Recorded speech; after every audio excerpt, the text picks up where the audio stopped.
신앙생활을 왜 하는가? 우리 신앙생활의 본질이 뭐죠? 알 것 같은데 정리가 안 돼 있어요. 특별히 이제 기도, 그러면 기도가 뭘까? 뭐 호흡이다, 뭐 하나님과의 교제다. 기도란 하나님과 친밀한 동행이다. 뭐 여러 가지가 있을 수가 있는데 오늘은 말 그대로 이제 미션 능력 기도를 시작할 텐데요. 출처가 어디냐? 예, 물론 하나님이시고요. 그리고 이제 하나님께서 종에게 주신 특별한 것입니다. 그래서 오늘 제가 내놓을 수 있는 모든 걸 다 쏟을 텐데요. 참고로 이 시작이 언제냐면 2002년입니다. 그때 이제 신학도 다 마쳤고 그리고 중국에 들어가기 직전에 하나님께서 이 세미나를 할 수 있도록 기회를 주셨습니다. 첫 번째 한 대가 남가주 사랑의 교회에서 시작을 했어요. 거기서 제1기 미션 능력 기도를 시작을 했는데 오프닝 하자마자 너무 놀란 것은 목사님들이 대거 오신 거예요. 그때 참석이 한 50명 가까이 됐을 텐데 70%가 목사님이고 선교사님이고 전도사님이더라고요. 그래서 이건 뭐지? 깜짝 놀랐습니다. 그런데 그 일기들이 지금은 각 처에, 각 동각처에서 이 사역을 지금 잘하고 계세요. 그러고 나서 제2기를 동양선교교회에서 했습니다. 3기를 베델교회에서 하고요. 그때 이제 우리 김옥자 전도사님을 만났습니다. 그때 만나가지고 2002년에 만나가지고 지금까지 함께 동역을 하고 있습니다. 그래서 이제 곳곳마다 하나님께서 행하신 그런 일들이 있는데요. 중보기도와 미션기도는 도대체 어떤 차이가 있는가 궁금하시잖아요. 자, 지금부터 시작을 할 텐데 여러분에게 질문부터 먼저 하겠습니다. 혹시 성경에서 나는 기도라는 단어를 여기서 봤다. 여러분이 잘 아시는 기도. 이 단어의 출처를 혹시 아시는 분?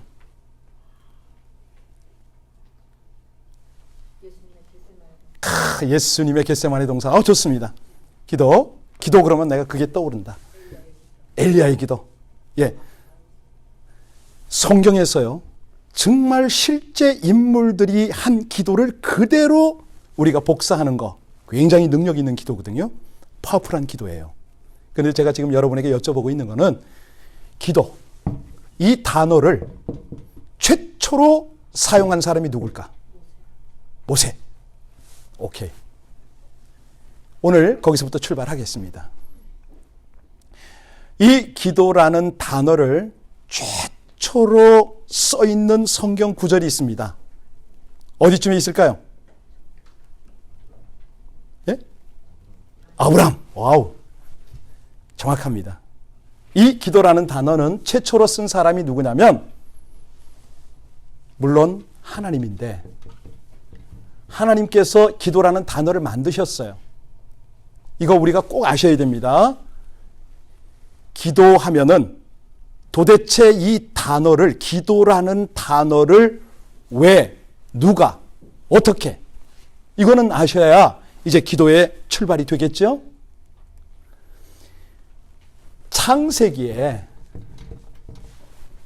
그것도 20장쯤에 와야 이 단어가 처음으로 등장을 합니다. 기도라는 단어. 같이 여러분들 성경 창세기 20장 7절 한번 펴시기 바랍니다. 창세기가 무려 19장을 지나가서 20장째 가야 기도라는 단어가 나오는데 이 기도라는 단어를 누가 왜 사용했는가 너무너무 중요합니다. 이거를 모르고는 우리는 기도의 자리로 나갈 수가 없는 것이죠. 중보기도 세미나에 여러분 다 참석하신 분 많을 거예요. 기도 세미나, 그죠? 예. 자, 오늘은 우리 하나님이 어떻게 기도를 만들어 가시는가 그걸 첫 시간에 한번 배우고자 합니다. 자, 20장 7절 같이 한번 읽겠습니다. 시작.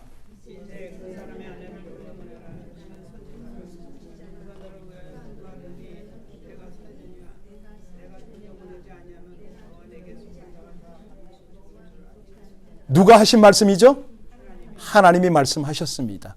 그 기도에다가 동그라미를 하시든지 언더라인을 하시든지 여러분들 꼭 그거 잊으시면 안 돼요. 거기다 줄을 딱 하세요. 밑줄을 딱 하시고 하나님께서 기도라는 단어를 만드셨구나. 아시겠죠? 예, 하나님께서 기도라는 단어를 만들었습니다.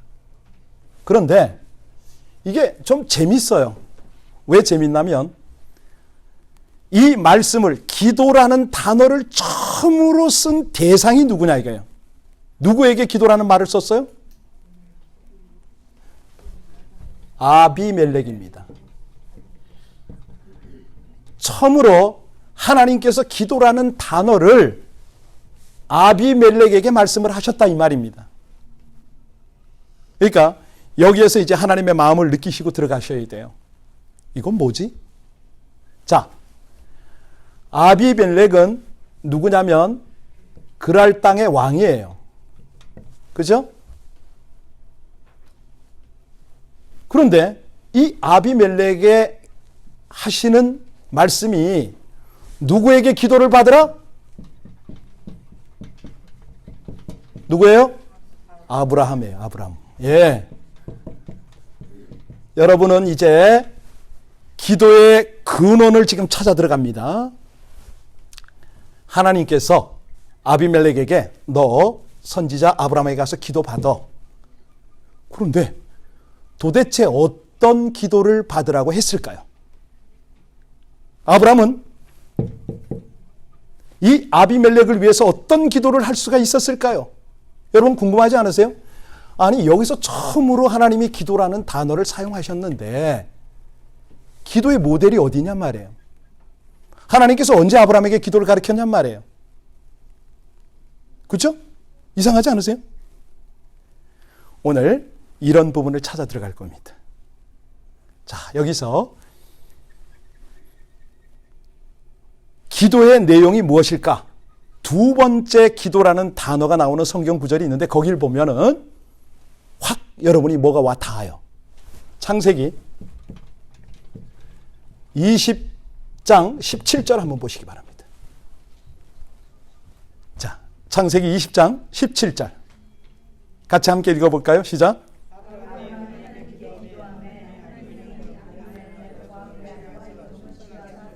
두 번째 기도라는 단어가 나왔어요. 이번에는 이제 아브라함이 기도를 했다는 거죠. 그랬더니 이 아비멜렉이 응답을 받았더라. 이렇게 나와요. 그런데 자 질문하겠습니다. 아브라함과 아비멜렉의 관계는 어떤 관계입니까 지금?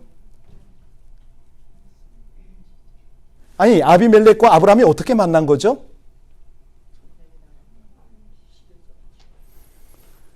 아브라함은 창세기 12장 1절로 3절에 보면 소명을 받고 어디로 갑니까? 가나안 땅을 가잖아요. 거기 가서 누구를 만났느냐? 그랄 왕 아비멜렉을 만났어요. 그때 아브라함이 얼마나 겁이 났는지 자기 아내 사라를 어떻게 소개하죠? 누이라고 소개했어요. 그랬더니 아비멜렉이 사라를 어떻게 대우하더라? 예, 자기와 결혼할 사람으로 맞이하더라. 여러분 어떤 느낌이 드세요? 지금 아브라함과 아비멜렉 두 사람의 관계가 어떻게 느껴지세요? 동서로 느껴지죠. 정말 그렇죠? 이게 있을 수 없는 일이에요. 아니 하나님을 아는 하나님의 소명을 받은 아브라함이 어쩌자고 자기 아내를 남의 왕을 속여서 이 사람이 죄를 짓게 만드냐 이겁니다 지금. 그렇죠? 그러면 여러분들이 하나님이라면 누구의 기도를 받아야 됩니까? 당연하죠. 아니 말이 안 되잖아. 아비멜렉이 잘못한 거는 아브라함을 믿은 것밖에 없어요. 아브라함이 그냥 자기 누이라고 그러니까 그 말을 들어줬어. 그리고 나는 왕으로서 네 누이를 취하겠다. 너는 우리나라에서 받을 수 있다 뭐 이런 거잖아요. 그런데 하나님께서 말도 안 되게 너는 선지자 아브라함에게 가서 기도를 받으랍니다. 이게 기도자의 자격이에요. 누가 기도할 수 있느냐? 누가 기도할 수가 있어요? 상식적으로 보면은 아비멜렉이 돼야 되잖아요. 속임을 당한 거 아닙니까? 억울하잖아요, 지금. 그런데 하나님은 아브라함에게 기도를 받으래네. 자, 이 정도 되면 우리의 궁금증은 이제 증폭이 됩니다. 그죠? 뭐 이런 게 다 있어. 이게 이제 기도의 출발점입니다. 자, 여기서 이제 궁금한 거는 뭐냐면 이 아브라함이 20장 17절에 보니까 여기서 기도를 여기서 했어요. 그런데 아브라함은 어디서 어떻게 기도를 배웠을까? 네. 어떻게 기도했길래 아비멜렉이 기도응답을 받았을까? 여러분, 아비멜렉이 기도응답 받은 게 어디 나왔어요? 17절에 보니까 다시 한번 읽어보세요. 어떤 기도응답을 받았는가? 같이 한번 읽겠습니다. 시작.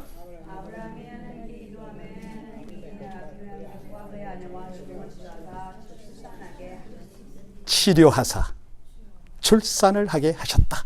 이게 응답이잖아요. 그죠? 그런데 여기서 기가 막힌 반전의 드라마가 펼쳐집니다. 무슨 일이 벌어지냐면 분명히 아브라함은 아비멜렉을 위해서 기도했더니 기도했죠. 이 집에 태가 열렸죠. 왕자가 태어났단 말입니다. 이제 왕이 계승이 되게 됐어요. 엄청난 축복인데 여기서 놀라운 거 빠뜨리면 안 되는 게 21장 1절로 2절을 한번 보시기 바랍니다.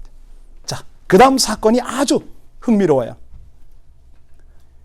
21장 1절로 2절 같이 읽겠습니다.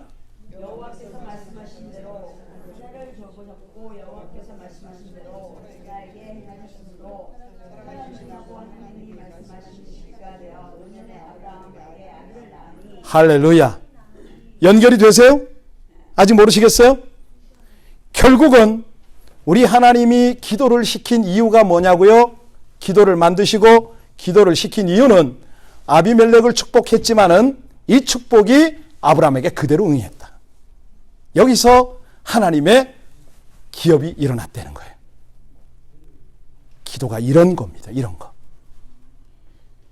아직 이해가 잘 안 되시나요? 너무 놀랍지 않아요? 와우. 예. 아하, 하나님이 기도라는 이 단어를 만들 때에 이미 미래를 보고 계셨잖아요. 아비멜렉을 축복하실 것을 보셨고 더군다나 이 기도를 통해서 자기 종 아브라함에게 하나님의 약속이 성취되도록 한 거예요. 아브라함이 모르고 있었어요. 어떻게 기도할지를 몰랐어요. 지금부터 아브라함이 기도한 내용을 여러분에게 알려드리려고 그래요.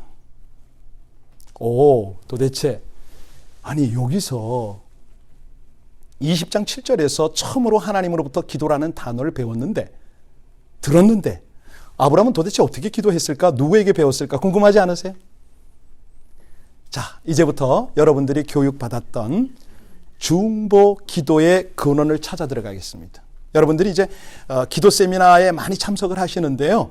지금 여러분이 듣고 있는 미션 능력 기도와 중보 기도의 차이점이 바로 어디냐? 요겁니다. 설명해 드릴게요.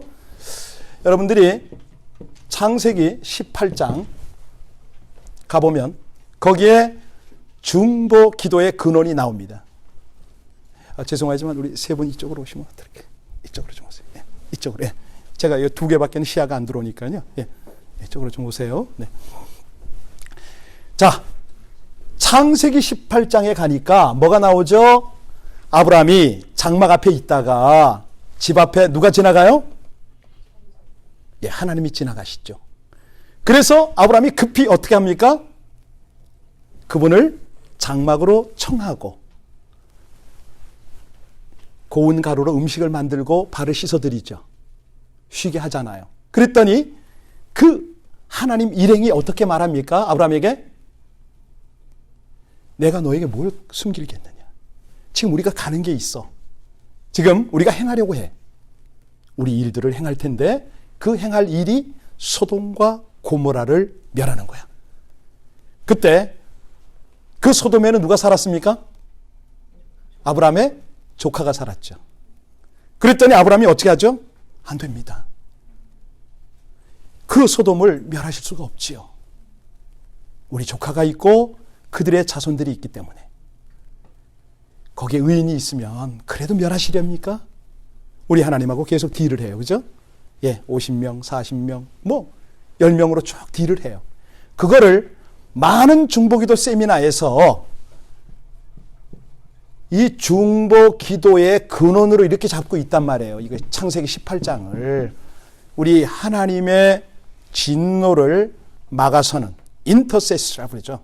그 중보 기도의 근원을 여기서 찾아내고 있어요. 다들 모든 사람이. 그런데 아니에요. 아닌 것보다는 보완할 게 많아요. 이걸 이제 하나님께서 저에게 주신 거죠. 그래서 이제 여러분에게 이 세미나가 진행이 되는 건데, 자, 아니 그러면 창세기 18장 이전에 기도가 있었단 말이야? 있었죠. 어떤 기도가 있었냐면 기가 막힌 기도가 있어요. 성경을 관통하는 기도가 있어요. 아니 주기도문이 있어요. 어디 나오냐고요? 창세기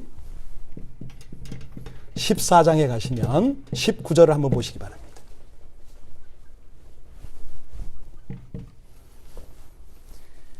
창세기 14장 19절 같이 한번 봉독할까요? 시작.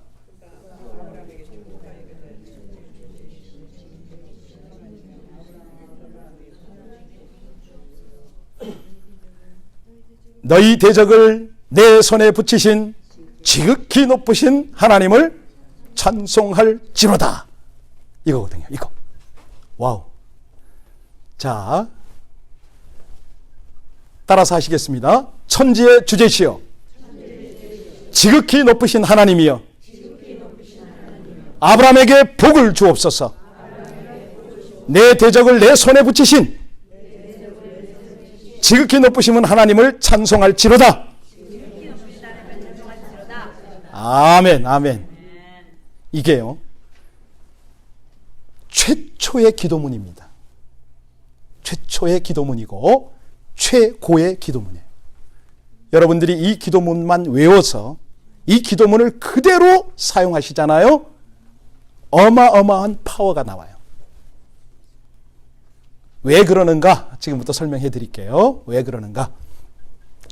이 창세기 14장 19절로 20절을 멜기세덱의 기도라고 부릅니다. 멜기세덱의 기도. 멜기세덱의 기도라고 그러는데, 자, 멜기세덱이 누구죠? 예, 그냥 쉽게 말하면 샬렘 왕이에요. 샬렘 왕. 샬렘이 무슨 뜻이죠? 예, 여러분 잘 아시잖아요. 평화, 이런 건데, 샬렘, 다시 말하면 예루살렘. 아니, 하나님이 세우신 왕, 이렇게 여러분들이 이해하시면 됩니다. 히브리서 7장에 보면 이 샬렘, 이 멜기세덱에 대해서 자세히 나와요. 근데 거기 보면은 특징이 뭐냐면 방불했다. 다시 말하면 부모가 없어요. 그러니까 어떤 근원이 없는 사람이 툭 튀어나온 거죠, 여기에. 그래서 우리 예수님을 멜기세덱의 반차를 쫓아 대제사장이 되신, 이렇게 설명을 해요. 다시 말하면 멜기세덱은 대제사장이에요. 자, 여기서 기가 막힌 하나님의 은혜가 있으니 제가 지금부터 설명을 할 테니까 잘 들으셔야 됩니다. 이 창세기 14장의 배경은 어떤 거냐면, 사실 조카 롯과 아브라함이 헤어지잖아요.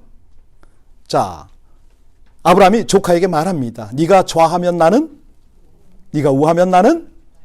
그랬더니 조카가 어느 곳을 택했어요? 물이 넉넉하고, 예, 푸른 초장이 펼쳐져 있는 그 소알 땅, 아주 소돔 땅을 택했잖아요. 그리 가서 이 조카가 어마어마한 부를 누리죠. 그랬는데 그 부도 일순간이었어요. 무슨 일을 당합니까? 5개 나라 연합군이 침공을 했습니다. 그래가지고 이 조카 롯이 몽땅 다 붙들려 갑니다. 어디로요? 적국에게 그대로 끌려가잖아요.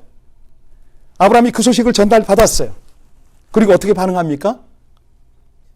집에 훈련시킨 가신 318명을 데리고 추격을 합니다. 여러분, 5개 나라 연합군과 318명 게임이 된다 안 된다? 어쩌자고 아브라함이 그 뒤를 쫓아갔죠? 아브라함은요, 항상 손해보는 쪽이었어요. 항상 섬기는 쪽이었어요. 그러니까 이 아브라함이 참 그 인성이 된 사람이죠. 그 위기 속에서 조카를 구하러 달려갑니다. 겁도 없이 318명을 데리고 쫓아갔는데 결과가 어떻게 됐다? 14장 여러분들이 10절부터 쭉 이렇게 훑어보시면요, 거기에 어떤 내용이 나오냐면 5개 나라 연합군이 초토화가 됩니다. 그리고 아브라함은 거기에서 전리품을 얻고 조카와 가족들 모두를 다 데리고 돌아와요. 쫙 돌아오는 길에 샤웨라는 골짜기를 지날 때입니다. 이 샤웨 골짜기를 딱 지나는데 누가 나왔느냐? 바로 이 멜기세덱이 나왔습니다.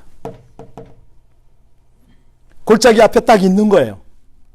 여러분, 아브라함이 그 골짜기에 돌아오는 기분이 어땠을까요? 지금 조카도 구했죠. 어마어마한 전리품도 가지고 왔습니다. 어땠을까요? 기분이? 흥분됐을 거 아니에요. 마치 전쟁에서 승리한 개선장군 같은 모습으로 돌아오지 않았겠습니까? 그런데 자기를 기다리는 사람이 누구였다? 이 사람이 이 골짜기에 나오는데 그가 가지고 온 게 뭔지 한번 보세요. 여러분 성경 17절에서 18절 한번 읽어보시겠습니까? 14장. 떡과 포도주를 가지고 나왔네. 와우. 뭐가 느껴지세요? 아니, 왕이 그냥 나올 수 있잖아요. 수고했다 격려할 수 있는데 이 왕이 지금 떡을 가지고 나오고 포도주를 가지고 나왔어요. 여러분 너무 빠르세요. 이제 보이죠? 성경이 막 보이잖아요. 재미있잖아요. 그렇구나. 하나님께서 당신의 역사를 펼칠 때는 이런 드라마틱한 게 있구나. 우린 점점 말씀 속으로 빠져들어갈 수가 있어요. 거기서 이 왕이 떡과 포도주를 딱 가지고 나왔는데 그 다음 장면이 중요한 거예요. 듣도 보도 못한 기도를 하고 있어 지금. 그 기도의 내용이 천지의 주제시요 지극히 높으신 하나님이요 아브라함을 복달라고. 아브라함이 이번 전쟁에서 이겼는데 그 대적을 하나님께서 그 손에 붙였다고 이렇게 고백을 하니까, 이렇게 기도를 하니까 아브라함이 거기서 뭘 깨달았어요?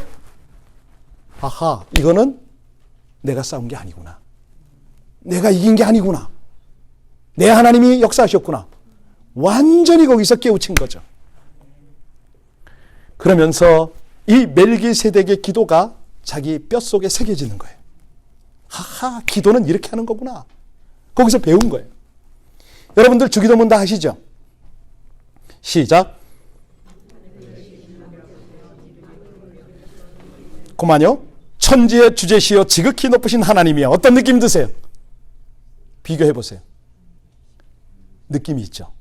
아하, 이거. 그러니까 예수님이 가르치신 주기도문이 창세기 벌써 나왔어. 멜기세덱의 기도를 통해서 이게 쫙 나타나는 거예요. 그러니까 처음에 이걸 발견하고 제가 자지러지는 줄 알았어요. 와우, 이런 거구나. 아니, 아브라함이 아비멜렉을 위해서 기도하는데 언제 기도를 배웠다고, 어떻게 기도를 할 줄 안다고 기도했지? 라고 궁금증을 가졌더니 14장 19절 20절에 이 기도가 있는 거예요. 멜기세덱이 아브라함에게 기도를 제대로 가르쳐 준 거잖아요. 아, 이거구나. 그런데 여기서요, 기가 막힌 게 있어요. 뭐냐면 기도는 뭐냐면 떡과 포도의 기도다. 무슨 말이죠? 우리는 그냥 기도하면 막 블레싱하고 그러잖아요. 근데 아니에요. 기도는, 따라서 하세요, 행동하는 기도가 기도입니다. 네. 그러니까 함께 가야 돼요. 입과 마음과 손이 함께 가야 돼요. 행동을 해야 돼요. 그러니까 멜기세덱이 떡과 포도주를 가지고 나와서 하나님의 블레싱을 같이 하는 거예요. 그럴 때 역사가 일어나요. 나중에 여러분에게 저는 20명분 떡국이 60명이 이틀 동안 먹었던 사건을 제가 말씀드릴 거고요. 21마리 통닭 가지고 가가지고 200명이 넘치게 먹고 알미늄 추라이 3개를 남겨서 왔던, 여기 증인들 다 있어요. 그걸 말씀드릴 거예요. 오늘날에도 똑같이 그 일이 벌어져요. 똑같이. 예. 이런 것들을 말씀드릴 텐데, 중요한 거는 멜기세덱이 떡과 포도주를 가지고 나가서 행동하는 기도의 시범을 보였어요. 그랬더니 창세기 18장에 가니까 아브라함이 지나가는 하나님의 사람들을 얼른 붙들었다가 멜기세덱에게 배운 걸 그대로 써먹는단 말이에요. 창세기 18장 1절, 2절, 3절 같이 읽겠습니다. 자, 창세기 18장 1절, 2절, 3절 시작.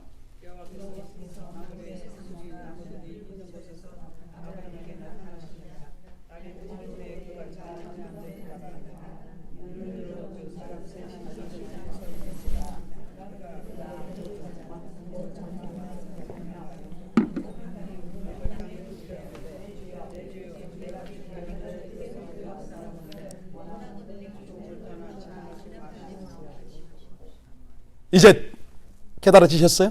기도는 이렇게 하는 겁니다. 아하, 이게 예, 모셔드리는 거구나. 섬기고 하는 거구나. 아시겠죠? 그냥 입으로 하는 기도가 참 많은데 사실은 더 중요한 게 바로 이거죠. 행동하는 기도. 떡과 포도주가 함께 가는 거예요. 예. 일단 우리는 지금 기도의 근원을 배웠습니다. 아, 이게 기도가 이렇게 시작이 됐구나. 기도는 이렇게 배우는 거구나. 이런 기본적인 내용을 지금 쭉 훑어봤는데, 아비멜렉이 분명히 속았습니다. 아브라함에게. 그런데 하나님은 아브라함의 기도를 받으랍니다. 아비멜렉아, 너 아브라함에게 가서 내 종 선지자 아브라함에게 기도를 받아. 여러분, 이 부분 왜 하나님이 이렇게 하셔야 될까요? 이제 이 답을 얻으셔야 돼요. 아니, 얘가 분명히 얘를 속였어요. 그러면 우리가 하나님이라면 얘 기도를 받아야 돼요. 그죠? 어떻게 거짓부렁이의 기도를 받을 수가 있어요? 말도 안 되죠. 물론 얘가 기도했더니 얘가 축복을 받고 아브라함도 축복을 받더라. 여기까지도 이해가 돼, 그럼. 그런데 어쩌자고 아브라함에게 기도를 시키시냐 이거예요. 이 거짓말쟁이에게. 왜 그랬죠? 예? 중요한 거는 뭐냐면, 여기서 이제 하나 질문하고 들어갈게요. 아브라함이 예수님을 만난 적이 있다 없다? 예수님의 이름을 들어본 적이 있다 없다?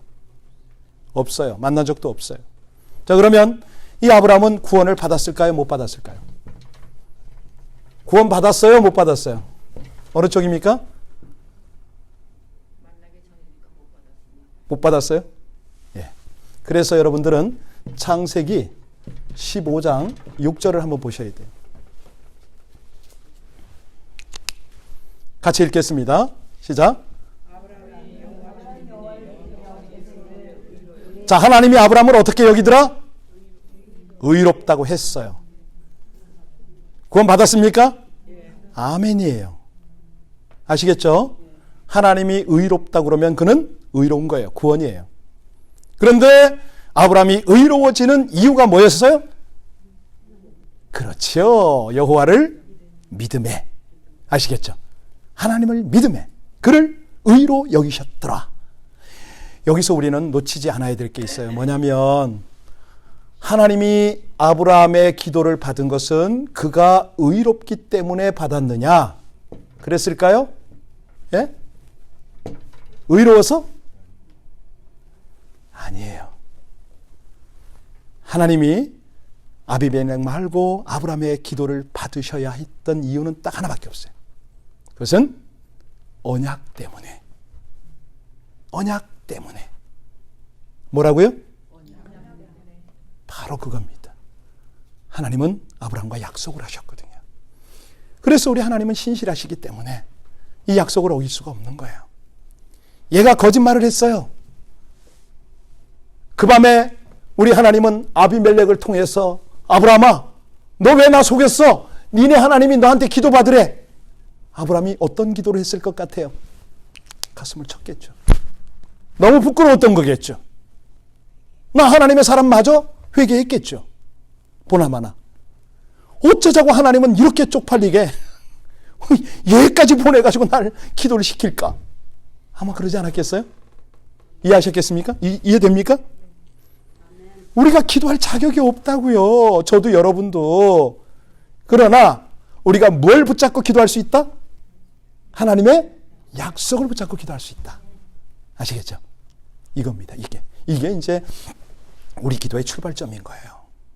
그렇습니다. 하나님, 뭐 저라고 뭐 아브라함보다 나을 게 있나요? 그냥 입만 뻥긋하면, 생각만 굴리면 무조건 거짓말 아니에요, 우리.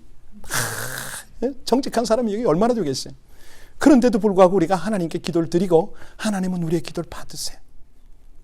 그게 우리가 의로워서가 아니고 하나님 믿고 그냥 하나님의 약속 붙잡고 기도하니까 하나님이 그걸 이루시는 거예요.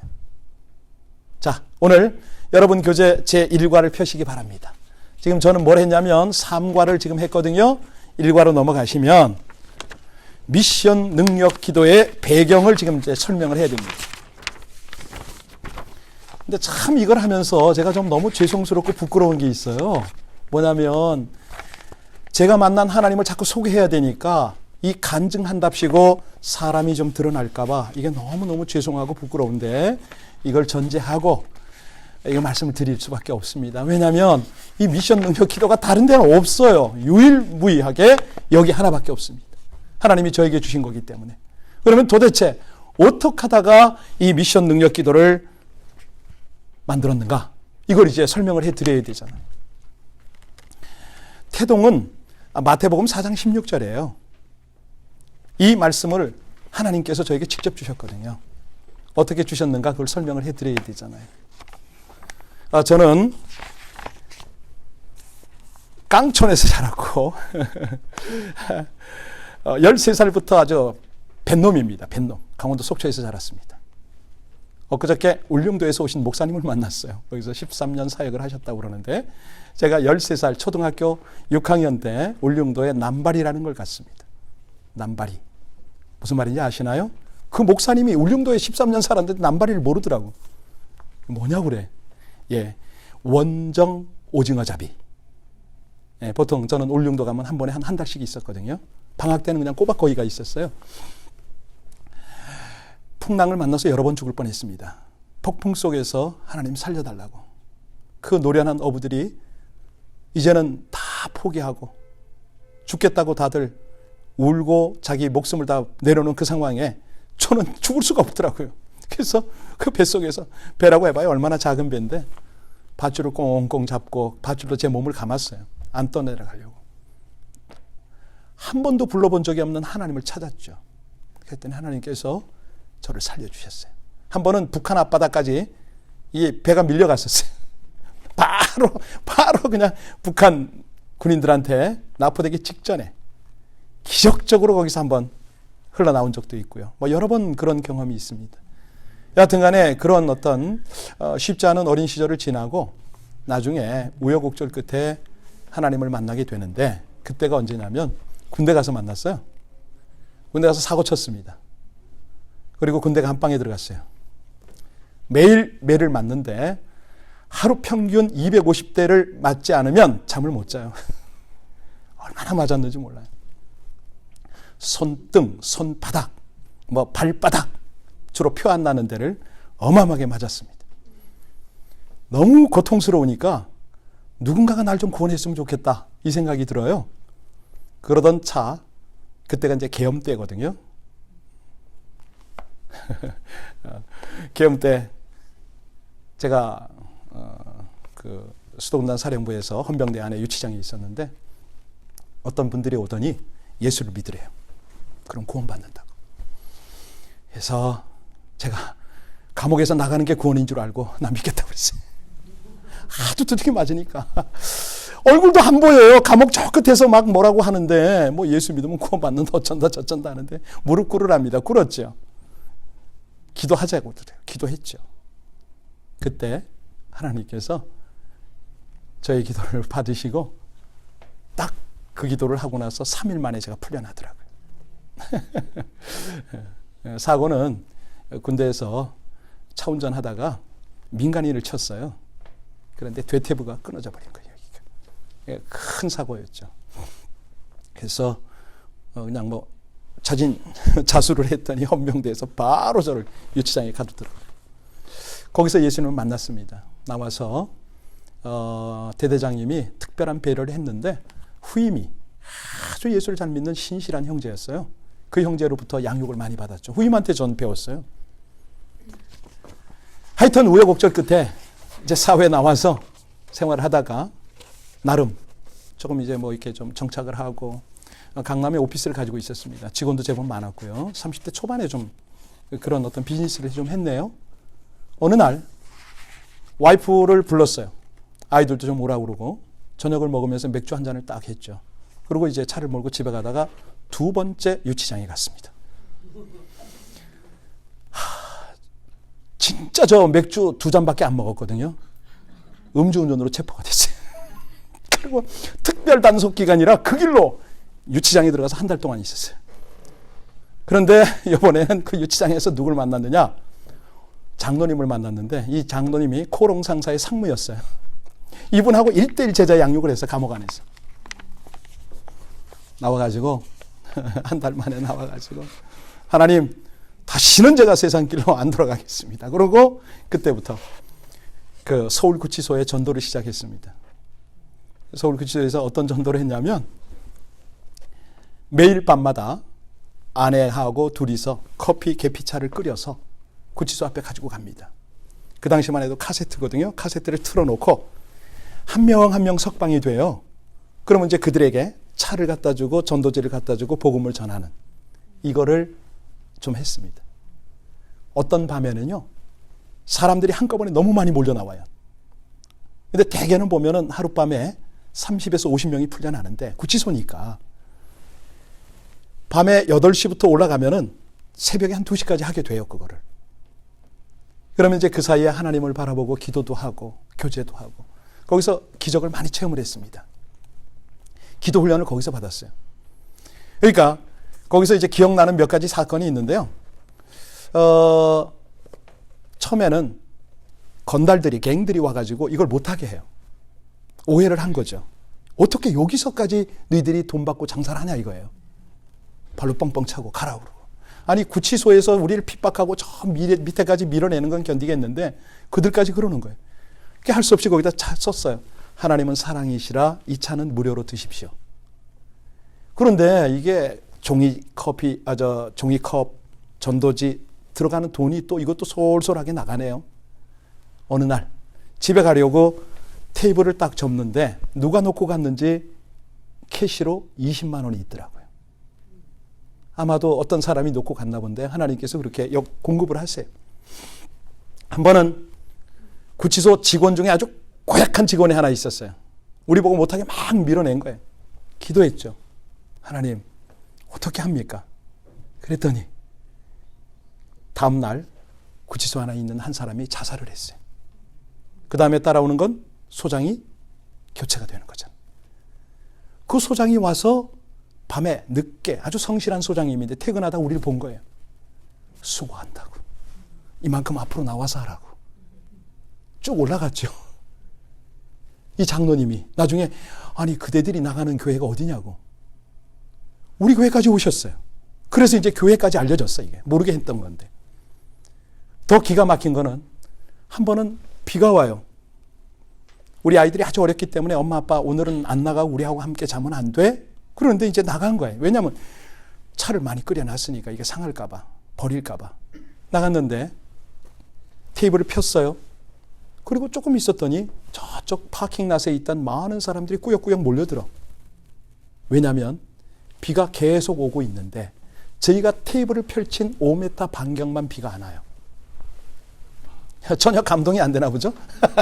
그러니까 이 사람들이 희한한 거야. 차 안에서 앉았는데 자기네는 윈도우 브러쉬를 닦고 있는데 우린 멍하니 그냥 괜찮거든요. 하나님께서 그런 기적들을 보이시더라고요. 한 번은 이 특별 석방이잖아요. 사면. 수백 명이 나와요. 아, 그날 됐는데 너무 바쁜 거야. 갑자기 어디서 봉고차가 오더라고요. 그리고 우리한테 와서 도울 일이 없니? 그래서 사람 많으니까 이 커피 하자고 어떻게 왔냐고 그랬더니 오살리 기도원에서 기도하는데 하나님이 급하게 지금 가라 그러더래. 서울구치소로 가라. 4명이 왔어요. 그래가지고 우리가 그런 사역을 했었죠. 바로 그 무렵입니다. 제가 하나님 앞에 돌아와서 열심히 새벽 기도하고 밤마다 복음 전하고 하나님과 동행하던 그 무렵에 하나님께서 저에게 말씀을 하셨어요. 너 중국 선교해라. 그래서 아니 하나님, 전 선교 선자도 모르고 왜 제가 중국 선교를 해야 됩니까? 그건 이해가 안 갑니다. 전 아니죠. 제가 거절했죠. 그랬는데 어느 날 밤에 첫 번째 꿈에는요, 여러분 이제 꿈 얘기 제가 꿈 해몽을 좀 하잖아요. 왜냐하면 그때 훈을 받아서 그래요. 첫 번째 꿈에는 조영기 목사가 나타난 거예요. 전 장로교를 다니는데 순복음교회 목사가 나타나가지고 저보고 중국 선교하라고 그러더라고요. 그래서 저는 이제 그분을 하나님의 음성으로 받아들였죠. 그리고 또 무시하고 싶었고. 근데 두 번째 꿈을 또 꿨어. 이번에는 누가 나타나냐면 김대중 씨가 나타난 거예요. 희한하죠? 꿈에서 저보고 뭐라고 그러냐면 자기가 한월산 기도원에 3일을 다녀오는데 그게 우선순위래요. 제가 꿈에서 대답을 해줬어요. 아니, 김 선생님, 지금 총선 기간이라 총재께서는 지원 유세를 가셔야 되는데 어쩌자고 기도원을 가셨습니까? 제가 듣기로는 캐톨릭이라고 들었는데 어떻게 개신교 기도원을 가셨습니까?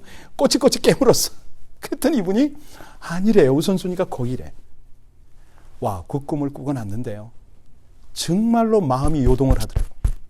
마음이 편하지 않아요. 사무실로 출근을 하다가 내가 거길 가야 된다는 그 강력한 그런 감동이 있는 거예요. 사무실에 가서 직원들한테 대충 정리해놓고 바로 그 길로 그냥 한월산 기도원에 갔습니다. 거기 넓은 성전이 있는데요. 한 2-3천 명 들어가는 성전이 있어요. 요즘은 그거 안 쓰더라고요, 보니까. 거기 딱 가서 무릎을 꿇었어. 그때 하나님께서 저에게 하신 말씀이 마태복음 4장 16절 하셨어요. 처음으로 제가 하나님의 음성을 말씀으로 들은 게 바로 이 구절입니다. 마태복음 4장 16절. 여러분들 교재에 보시면은 3페이지에 바로 그게 있습니다. 미션 능력 기도의 동기가 바로 여기였습니다. 그때 하나님께서 마태복음 4장 16절 그러는데 그 말씀이 뭔지 아세요 혹시? 예, 그렇죠. 흑암의 땅. 그 땅이 어디냐면 갈릴리, 스불론, 납달리 이방 땅이에요. 거기에 빛이 비추었고 사망의 그늘진 곳에 빛이 비추었도다. 이 말씀이 나와요. 여러분은 어떻게 해석할래요? 와우, 이제는 광명이야. 어마어마한 하나님의 축복이 있어. 어두운 곳에 이제 밝은 영광의 빛이 찬란하니까 이제는 비즈니스를 통해서 어마어마하게 나는 선교할 거야. 뭐 이런 느낌 확 들지 않으세요? 좀 그런 줄 알았어. 하나님 감사해요. 이런 복을 주시다니 하고 그날 밤에 막 기도를 한 거예요. 그런데 제가 이 말씀을 깊이 깨닫기에는 한계가 있더라고요. 그때는 뭐 서리 집사였으니까. 하나님께 열심히 기도를 했어요. 좀 더 깨닫게 해달라고. 그때 하나님께서 저에게 주신 말씀이 에스겔서 1장 6절 말씀을 주시는 거예요. 에스겔서 1장 6절. 혹시 여러분 이 에스겔서 1장 6절, 에스겔서가 무슨 장인지 아시죠? 에스겔이 그발강가에서 소명받는 소명장이거든요. 근데 1장 6절을 보니까 어이가 없어. 무슨 성경에 이런 말이 다 있나? 거기에 보면 각각 내 얼굴과 내 날개가 있고 라는 구절이 나와요. 아니, 내 얼굴은 뭐고 내 날개는 도대체 뭐야? 아, 정말 어리무중해요. 이제는 도대체가 못 알아듣겠어요. 하나님 이게 뭐예요 도대체? 여러분 그게 뭔지 아세요? 그룹이거든요. 그룹. 그룹은 뭔지 아세요? 여러분을 무시하는 게 아니라 이 성경에서 우리가 쉽게 접근할 수 있는 그런 주제들이 아닌 거예요. 이 그룹은 에스겔서에도 나오지만 요한계시록에도 나와요. 내 생물이라고도 하죠. 여하튼 간에 이 말씀을 딱 받는 순간에 저는 어찌 할 수가 없더라고요. 근처에 계셨던 여러 사람들에게 물어보기도 하고 주석도 펴보고 답이 없어요. 그래서 이제 3일이 되기 전날 밤에 산에 올라갔습니다. 기도원에서 산꼭대기로 올라가기 시작했어요. 승부를 걸어야겠다. 오늘 밤에 하나님으로부터 내가 응답받지 못하면 이 말씀도 못 깨닫겠고 도대체 선교는 무슨 선교고 나 이거 감당이 안 된다. 이 생각 때문에 오늘 밤에는 내가 하나님을 만나서 승부를 아주 지으리라 딱 마음을 먹고 올라갔어요. 근데 여러분 혹시 한월산 기도원의 이 설립자가 누군지 아세요? 이천석 목사님. 그 이천석 목사님의 특징이 뭐죠? 욕쟁이세요, 욕쟁이. 얼마나 말씀이 거친지 몰라. 이분이 생전에 계실 때 제가 한번 갔었거든요. 근데 그분이 그럽니다. 개도 방언 받는다. 야, 이것들아. 여기 와서 방언 못 받아. 이러면서 그냥 이놈 저놈 2년 전년 해가면서 얼마나 거칠게 말씀하시는지 몰라요. 그날 밤에 제가 그게 기억이 나더라고요. 올라가서 소나무 뿌리 하나 뽑아봐. 왜 하나님을 못 만나? 이게 기억이 났어요. 그래서 그 목사님의 말 때문에 그때 2월 달이었거든요. 굉장히 추웠어요. 산꼭대기로 올라가기 시작했습니다. 작은 나무 찾으려고요. 땅은 물론 어렸지만 없어요. 이게 작은 나무가 다 그 잣나무가 많거든요. 거기 아름드리잖아요. 올라가도 없는데 어느 위치에 무덤이 있는 거예요. 그런데 그 앞에 무덤 앞에 묘비가 조그만 게 하나 있더라고요. 그 앞에 이제 무릎을 꿇었습니다. 이거 한번 흔들어 보리라 내가. 이거 자빨들이든지 하여튼 여기서 힘을 쓰고 내가 한번 하나님을 만나리라 마음을 먹고 간절히 기도를 했습니다. 그런데 그때가 2월 달이고요. 마침 진눈깨비가 오기 시작하더라고요. 막 어깨고 머리고 젖기 시작하는데 감당이 안 되는 거예요. 근데 더 힘든 건 뭐냐면 바닥이 꽁꽁 얼었잖아요. 거기에 무릎을 꿇었으니 이게 내려갈 거 아닙니까? 녹아서. 무릎이 젖잖아요. 이게 뒤에서는 뭐가 땡기지요. 무릎은 젖고 빠지지요. 대책이 안 쓰더라고요. 주여를 부르는데 저 솔직히 고백하면 그때 간절한 마음으로 주여를 부르는 게 아니었고 너무 절박해서 무섭기도 하고 빨리 좀 끝났으면 좋겠고 그래서 주여를 불렀습니다. 얼마나 부르짖고 얼마나 하나님을 찾았는지요. 나중에는 온몸이 땀으로 적셔졌는데 문제는 그래도 하나님이 저를 안 만나는 거예요. 나오질 않으시는 거예요. 그 밤에 새벽이 맞도록 아마 기도를 했던 것 같아요. 근데 어느 순간 다 포기가 되더라고요. 이제는 나는 목도 아프고 목소리도 안 나오고 더 이상 나는 하나님을 만날 방법도 없고 다 포기다. 그리고 그 자리에서 모든 걸 내려놓고 푹 주저앉는 그 순간 내가 나를 내려놓을 때 하나님이 짠 다가오시는 거예요. 너무 놀라웠어요. 깜깜한 잣나무 숲에 선홍빛으로 쫙 두 줄기가 오는데 기절하는 줄 알았어요. 하나님이 그 불빛으로 저를 조명하시면서 모든 것을 깨닫게 하시는 거예요. 모든 걸 알게 하시는 거예요. 그러니까 저는 어떻게 형언할 수가 없으니까 눈물 콧물 범벅이 돼가지고 그냥 방언으로 기도하고 그 밤을 꼬박 세운 거죠. 그리고 동력이 터올 때쯤 제가 내려왔는데 내려오자마자 금식 아닌 금식을 했거든요. 식당에 갔어. 그랬더니 그 테이블이 좀 있는데 거기 한 분이 딱 여자분이 앉았어요. 이 여자분이 누구냐면 김일성 종합대학을 나오고 한국에 난파 간첩으로 온 자매야. 연세가 좀 있으세요. 그분이 저하고 맞닥뜨리고서 대면을 하면서 북한에 대한 이야기를 쫙 하는 거예요. 그리고 자기가 어떻게 여기서 전향을 하게 됐고 제일 처음에 전향을 안 했답니다.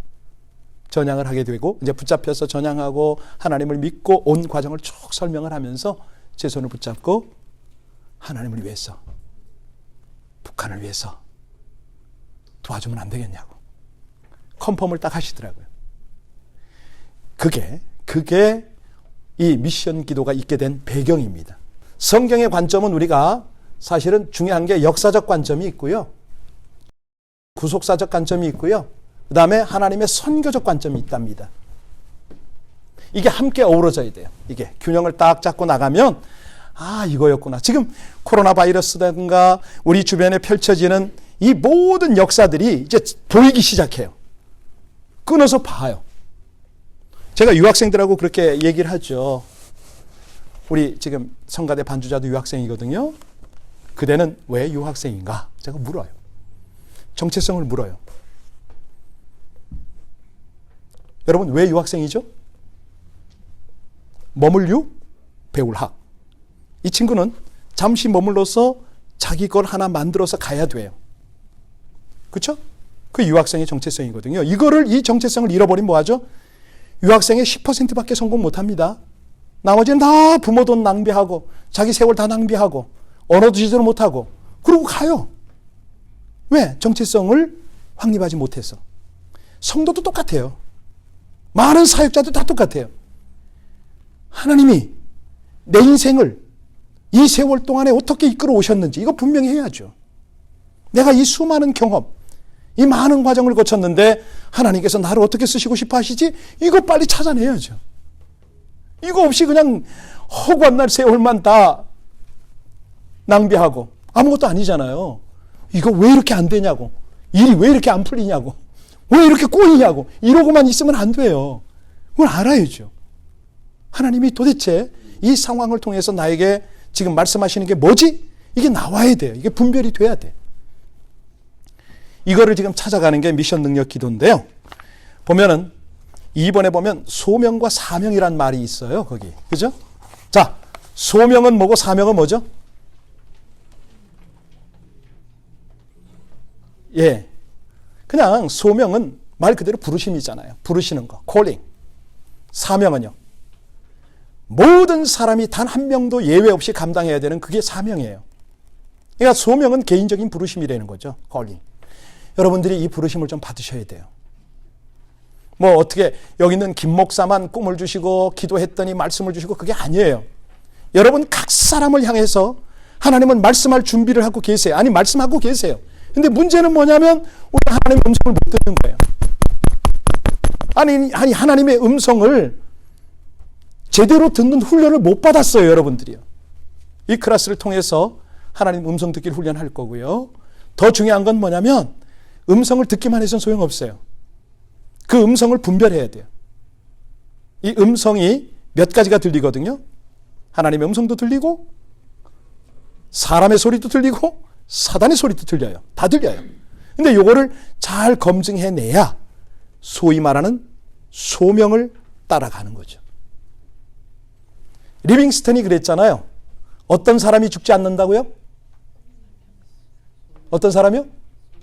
예, 사명이 남은 사람은 죽을 수가 없다. 그러니까 중요한 거는요. 이 사명이라는 게 뭐냐면 개인적인 소명이 뚜렷한 게 사명이라고 연결이 되거든요. 그러니까 여러분들이 여러 가지 환경적으로 어려움을 당할 때 이걸 분명히 하셔야 돼요. 하나님, 저를 어떻게 부르시는 거지요? 여기까지 가셔야 돼요. 그러면 모든 게 풀려요. 그러니까 우리가 이 불통이라는 게 뭐냐면 다 막힌 거거든요. 막혀서 불통인데 하나님과의 관계가 막히고 그러면 기도가 막히고 기도가 막히면 영적인 건 모든 게 막힌 거고 영적인 게 막혔으니까 물적인 건 다 막히죠. 인적인 건 말할 것도 없어요. 이게 풀려야 된단 말이에요. 그래서 영통이 곧 형통이 되는데 하나님과의 관계가 확 열려야 된단 말이에요. 그래서 이제 여러분들은 뭘 배우게 되냐면 영적 전쟁에 대해서 이제 아시게 돼요. 내가 지금 왜 이렇게 안 풀리지? 뭐가 뭐야? 뭐 어떻게 묶인 거야? 뭐에 묶인 거야? 이걸 어떻게 알아내지? 그래서 여러분들은 영적 전쟁과 더불어서 아주 핵심적인 영적 도회라는 걸 배우게 돼요. 도회. 이 도회라는 건 뭐냐면 지도를 그린다. 이런 뜻이 돼요. 그러니까 스피리추얼 매핑인데 이 지도를 어떻게 여러분들이 그리게 되냐면, 이제 이 수업이 다 끝날 때쯤 되면은 여러분 자신의 영적 상태를 그림을 그릴 수가 있어야 돼요. 지역을 설명하면은 여러분 이 LA 한인타운 근방에 타로점을 많이 치고 손금을 많이 보는 데가 있는데 아세요? 어딘지? 네. 어디죠? 저 육가국에서 사이킥이라고 크게 써 있더라고요. 그거는 부분적인 거고 군으로 돼 있어요. 한 군이 형성이 돼 있어. 군. 그러니까 무리로 엄청나게 많아. 멜로즈길에 몰라요? 멜로즈길에 있어요. 네. 거기에 보면은 타인종들이 많죠. 히스패닉도 뭐 말할 것도 없이 여러 인종이 있어요. 그 주변으로 쫙 훑어가면은 바로 굉장히 음란한 지역이에요. 성매매하는 그런 지역들.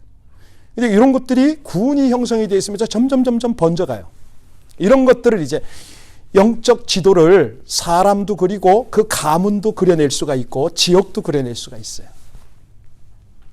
아까 우리 점심 먹으면서 막 그래서 마음에 상처가 있어서 힘들고 아프고 그러다고 막 그러잖아요.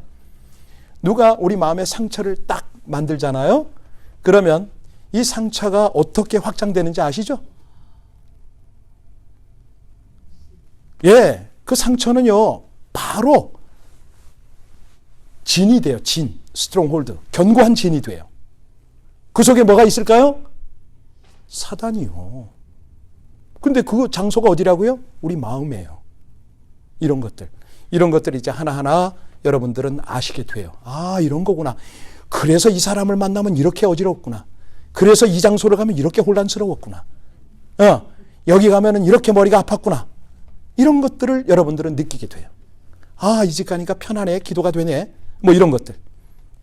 물론 그것도 함부로 하면 안 되고요. 검증을 잘 해야 됩니다. 그러는데 그런 것들 여러분들이 이제 아시게 돼요. 그 다음에 이제 이 미션 능력 기도의 최고봉은 뭐냐면 딱 선포하고 또 하나님과 동역하면서 능력들이 나타난다는 거죠. 여러분들이 이제 그 나중에는 그 실습도 한번 같이 한번 하게 되고요. 할 수만 있으면 이번에 그걸 좀 했으면 좋겠어요. 그 파워 인카운트 수련회인데요. 하나님을 직접 대면하는 거 있잖아요. 인카운트 말 그대로죠. 그 하나님을 직접 여러분들이 대면하셔야 돼요. 그러니까 중개자를 통해서 하는 게 아니고 여러분들이 개개인이 그 하나님을 대면하면서 그 하나님의 능력이 기도를 통해서 흘러가도록 해야 되죠. 그래서 이제 필드 출입을 나갔으면 참 좋겠다. 필드도 지금 준비가 됐어요. 5월 달에. 그렇게 한번 갔으면 참 좋겠고요. 저는 중국 선교에 임하면서 그때 당시에는 저는 평신도였습니다. 서리 집사. 저를 교회에서 제가 섬기던 교회에서는 파송을 못 해주셨어요. 왜냐하면 그대는 우리 교회 장로가 되셔야 된다고 못 보내겠답니다. 그래서 제가 그래도 가니까 제 마누라를 아이들하고 볼모로 잡더라고요. 꼬셔가지고. 그래서 혼자 1년간 가 있었잖아요. 나중에 와서 아내한테 가야 된다고 그랬더니 아내가 하필이면 왜 중국이냐. 가서 우리가 뭐 애들이 배울 게 뭐가 있냐. 이혼하고 가라. 그래서 1년 만에 이혼하러 왔습니다. 한국에. 딱 선교제에서 돌아와서 와이프하고 이혼 직전에 마지막으로 하나님께 컨펌 받으러 기도하러 올라갔습니다. 이거는 기대하십시오. 이제 다음 주에 할 거고요. 예. 그렇게 하고 중요한 거는 이제 여러분들이 들어왔는데 오늘 질문할 거 하시고요. 예. 질문이 없으시면 마무리를 하나 하겠습니다. 혹시 질문이 있으세요? 오늘 너무 길게 한다고 제가 1시간 반 하려고 했는데 막 길다고 그래서 지금 1시간 10분 만에 마칩니다. 더 하라고요? 예.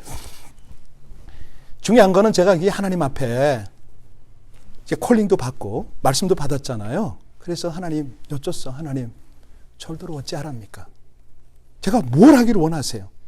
아니 준비도 안 돼 있고 제가 섬기는 교회에서는 못 가게 하고 이걸 어떻게 하면 좋으냐고. 그랬더니 하나님께서는 신명기 4장을 말씀하시면서 신명기 4장의 주제가 뭔지 아세요? 모세야, 내가 너를 지명해 불렀는데 너는 순종하기만 해라. 이 내용이거든요. 저에게 그 말씀을 하시더라고요. 순종하라. 그래서 딱 기도원에서 내려와가지고 이 순종의 말씀을 받은 다음에 바로 평신도 선교사 훈련원으로 들어갔습니다. 회사는 둘째고 선교 훈련 받으러 바로 들어갔어요. 한 2년 동안 훈련을 받았는데 저를 가르친 분들이 장로교 통합 측의 목사님들이었어요. 연합체로 모여서 갈릴리 세계 선교회라는 데인데 의료인들이 모여 있는 곳이죠.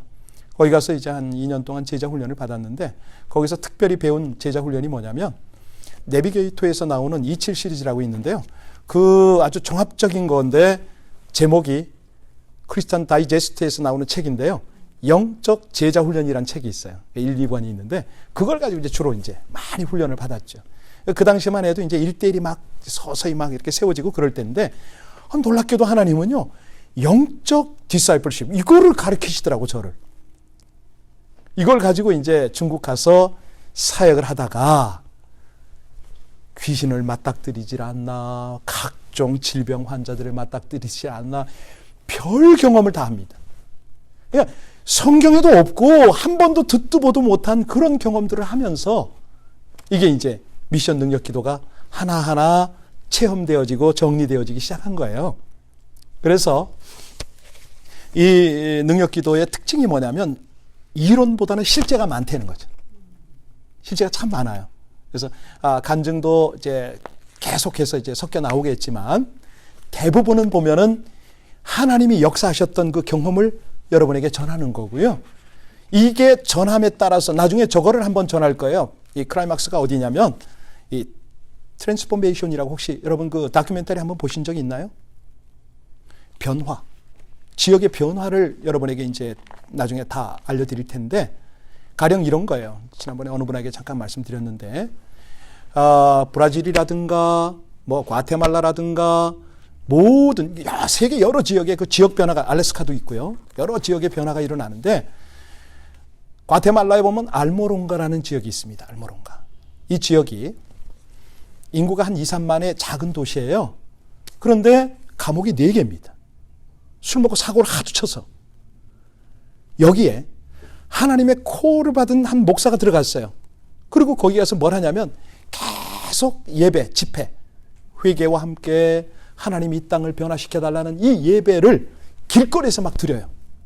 그랬더니 전체 주민들이 회개하고 돌아오기 시작하는데 그때부터 무슨 일이 벌어지느냐. 감옥이 다 없어졌어요. 그리고 거기가 농촌 지역이거든요. 집집마다 벤츠 트럭을 다 샀어요. 이유는 소출이 어마어마하게 나오기 때문에. 어떤 소출이 나왔느냐? 한 몇 개만 설명드릴게요. 홍당무 있잖아요. 그게 보통 사이즈가 뭐 한 이 정도 되나요? 근데 거기 거는 어른 손끝에서 이게 1피트. 큐빗이라고 그러죠. 이런 정도로 커요. 너무 튼실해요. 영양가도 일반 홍당무하고는 비교가 안 돼요. 근데 이게 어떻게 그렇게 자랄 수가 있느냐? 땅이 변화가 되니까. 땅이 변화가 되니까 농작물이 급성장을 하고 영양뿐만 아니라 성장 기간이 단축이 되는데 이 소출이 몇 배가 되냐면 10배, 100배가 아니고 1000배가 넘어요. 1000배. 그러니까 동네가 그렇게 부자가 될 수밖에 없는 거죠. 거기에 별명이 뭐냐면 미국의 야채 창고다 이런 별명이 붙어 있어요. 여러분 가셔서 과테말라 알모롱가 한번 쳐서 영상이 뜨면 검색 한번 해보시기 바랍니다. 오늘 가셔서 그걸 하시고요.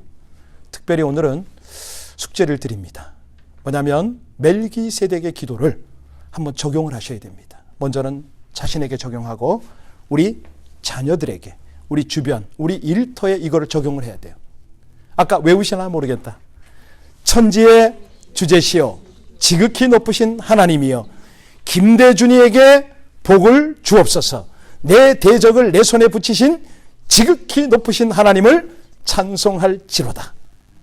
이 기도만 해도 놀라운 역사가 일어나요. 여러분들이요, 하나하나 배울 때 쓰셔야 돼요. 자, 거기다가 자기 이름을 넣고 못 외우는 분은 창세기 14장 19절로 20절 펴세요. 그 내용을 가지고 축복기도를 한번 합니다. 같이 하겠습니다. 시작. 천지의 주제시여 지극히 높으신 하나님이여, 김대준에게 여러분의 이름 넣으니까요, 복을 주옵소서. 내 대적을 내 손에 붙이신 하나님을 찬송할지로다. 아멘. 이걸 선포하세요. 자, 이번에 우리 자녀들 이름 넣고 한번 할까요? 시작. 천지의 주제시여 지극히 높으신 하나님이여, 우리 쌍둥이에게 복을 주옵소서. 내 대적을 내 손에 붙이신 지극히 높으신 하나님을 찬송할지로다. 쌍둥이 할머니만 제일 좋아하네. 예. 진짜 하셔야 돼요. 그러니까 일반적인 기도도 파워가 있어요. 그러나 하나님이 아브라함에게 가르친 기도 아닙니까? 지금 이게 아브라함이 그렇게 복의 근원이 됐잖아요. 복의 근원이 되는 걸 가르치는 기도란 말입니다. 이게 보통 기도가 아니에요. 쉽잖아요. 그냥 하세요. 일상적으로 선포하세요. 예.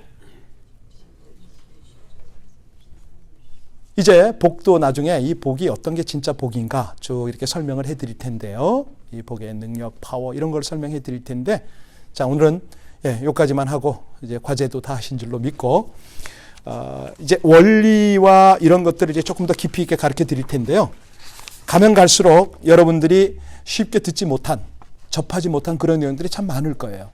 그래서 지금 하나님께서 특별히 우리 조 집사님을 붙여주셔서 이 영상을 남기게 하셔서 얼마나 감사한지 모르겠어요. 예, 우리 격려의 박수 한번 보낼까요?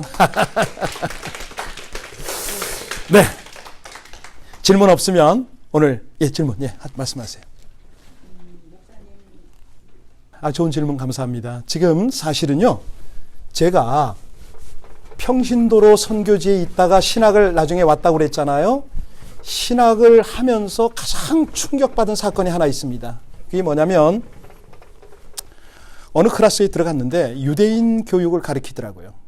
그런데 그분의 쭉 이야기를 들으면서 이 구약의 지상명령에 대한 거를 제가 들었어요.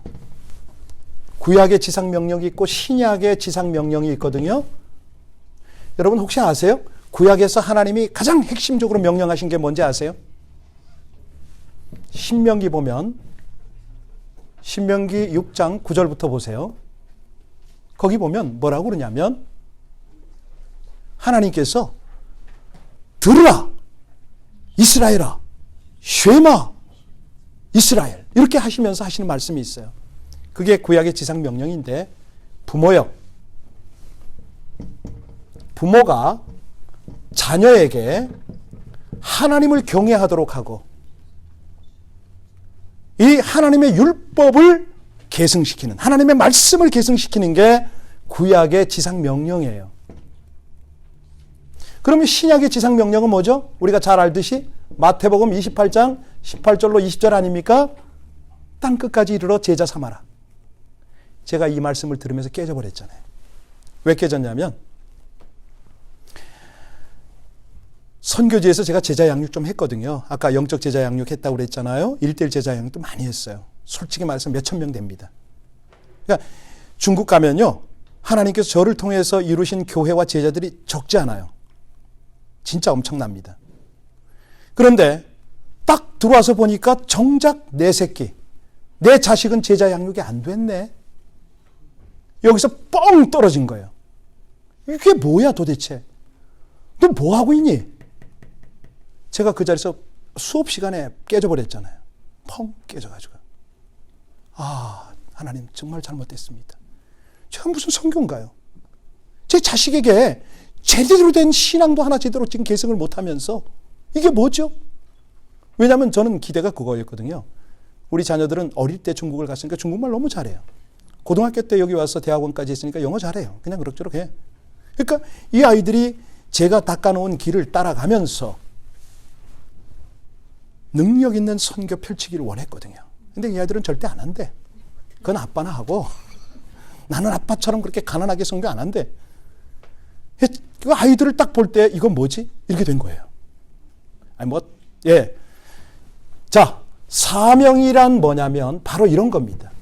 하나님께서 말씀을 통해서 우리에게 부여한 것들이 있어요. 너 자녀에게 하나님 경외하게 해라. 이 말씀을 잘 가르쳐라. 그래서요, 우리 미션 기도가 어디까지 갈 거냐면 구약과 신약의 명령을 뭉뚱그려서 패밀리 미션으로 갈 거예요. 안 늦었어요, 여러분. 아까도 어떤 분이 자녀들을 내가 못 만난다고 그러셨는데 괜찮아요.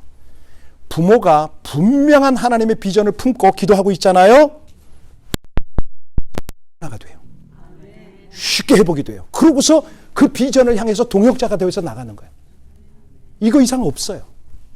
이거는 가장 완벽하게 부모로서 영적 리더십을 행사할 수 있는 길이에요. 아니 생각해 보세요. 우리 아들놈들 그냥 나중에 차차 얘기하려고 그랬는데 이놈들이 그 한국의 그 몇 프로 안에 들어가는 그런 기업에 다들 중견급들이거든요. 그러니까 자식이 아빠 알기를 우습게 알아요. 자기들한테 잘못 보이면 노후 대책 없다 이거예요. 근데 제가 거기에 휘둘리는 사람입니까? 웃기지 말아죠. 나의 강력한 공급자가 하나님인데 이 녀석들아 유산 제대로 받아. 제가 어떤 유산 줄까요? 당연하죠. 믿음의 유산이죠. 당당합니다 저는. 당당해요. 네. 내 하나님이 너희 아버지와 너희들을 어떻게 이끌어가는지 너희들은 보아야 할 거다. 두 눈을 똑똑히 봐라. 돈이 다가 아니지. 제가 이것들을 하나님의 사명으로 저는 알아요. 우리 교회 식구들한테 다 얘기했어요. 제가. 나는 은퇴하면 더 이상 목사로 부름받지 않을 겁니다. 형제라고 불러주십시오. 저는 은퇴보험 필요 없고 연금 필요 없는 사람입니다. 아무것도 필요 없습니다. 딱 하나님이 계시면 그걸로 족한 사람입니다. 저 진짜 그렇게 할 거예요. 왜? 제가 이게 제자 양육을 제대로 못했으니까 마지막에 하나님의 사명 감당하려고 지금 이거 감당하려고 그래요. 그리고 지금 진짜 끝까지 하나 기대하는 게 있는데 패밀리 미션. 우리 손녀들 얘들을 세뇌시켜가지고 보기만 하면 데리고서 그냥 선교 현장 가고 그리고 그냥 빡세게 좀 굴려가지고 어렵고 힘든 이들을 우리가 당연히 품어야 되고 그들을 도와야 되고 기도해줘야 되고 하나님의 마음이 여기 있고 그래서 너희들은 반드시 바르게 살아야 되고 하나님의 사람, 하나님의 인재가 되어야 하고 이거 제가 가르칠 거거든요. 여러분 그렇게 될 기회가 지금 왔어요. 이번에 그 길을 따라 가실 거예요. 저와 함께 가시는 거예요. 아셨죠? 그러니까 그래서 이게 미션 능력 기도거든요. 그래서 꼭 이번에 내가 한 시간도 안 빠지리라 하셔야 되고요. 사명에 대해서 다시 한번 설명합니다. 이거는 누구도 거부할 수 없는 그 사명이에요. 근데 이걸 모르는 사람이 태반이야. 아니 우리가 오늘도 십자가 얘기했잖아요. 위로는 하나님 사랑이잖아. 옆으로는 이웃 사랑이잖아요. 이게요 수직적 개념이거든요. 수평적 개념. 이게 뭐냐면 수직적 사고, 다시 말하면 하나님의 비전이 또렷하고 하나님을 경험적으로 깊이 알아가면, 그러니까 이론적으로 아는 거 말고요. 뭐 성경 공부해서 하나님을 아는 거 말고요. 그런 거는 따라서 하세요. 하나님을 아는 게 아니고 하나님에 관해서 아는 겁니다. 신학한 사람들 잘 들어요. 그대들은 하나님에 관해서 아는 거지 하나님을 아는 건 아니야. 하나님을 아는 건 어떻게 아는 거예요? 경험으로 아는 거예요. 경험. 아셨죠? 그렇게 알아야지 머리로 알아서는 아무 소용없어요. 지식이에요, 지식. 예. 자, 그래서 수직적으로 내가 하나님을 깊이 경험하고 알잖아요. 요동함이 없어요. 수평적으로 그냥 겉문만 그냥 뭐 머리로만 알으면은 다 신앙이 요동을 쳐요. 애들 길러보면 알잖아요. 제가 저 얼바인 침례교회 한 3년간 그 선교 목사로 있었거든요. 그때 딱 부임하는 날 아들놈들이 고등학생이었는데 여기 와서 1년, 2년밖에 안 됐을 거예요. 새벽에 딱 출발하려고 하는데 두 놈이서 머리를 새노랗게 물들이고 나타난 거야. 주여. 이걸 어떡하나? 아니, 딴 때는 가만히 있다가 이 자식들이 웬일이래. 차에 가는데 이게 끌어올라가지고요. 운전이 안 되는 거야. LS 지금 열반까지 가거든요. 지 엄마가 어떻게 된 거냐, 왜 그러냐 그랬더니 탈색을 빨리 해야 되는데 오래 있었대나 어쨌든 그래요 진짜? 모르겠어. 하여튼 쌩얼하게 애들이 그런단 말이에요. 뿌리가 깊지 않으면 세상 문화에 그렇게 흔들려요. 남들이 차 타면 자기도 차 타야 되고. 요즘은 어떤지 아세요? 요즘 우리 아들 재밌는 게 옛날에는요 얘들이 하도 중국에서 홈리스처럼 살아가지고 이게 체중에는 알러지 반응이 있어요. 굉장히 트라우마 가지고 얘들이 살았는데 요즘 최근에 보니까 작은 아이는 며느리 차가 소나타였는데 결혼한 지금 한 5년, 4, 5년 됐거든요. 그 차를 여태 타더라고. 안 바꾸더라고. 신통한 거예요. 그게 연봉이 대단하거든요. 치료가 된 거죠. 네.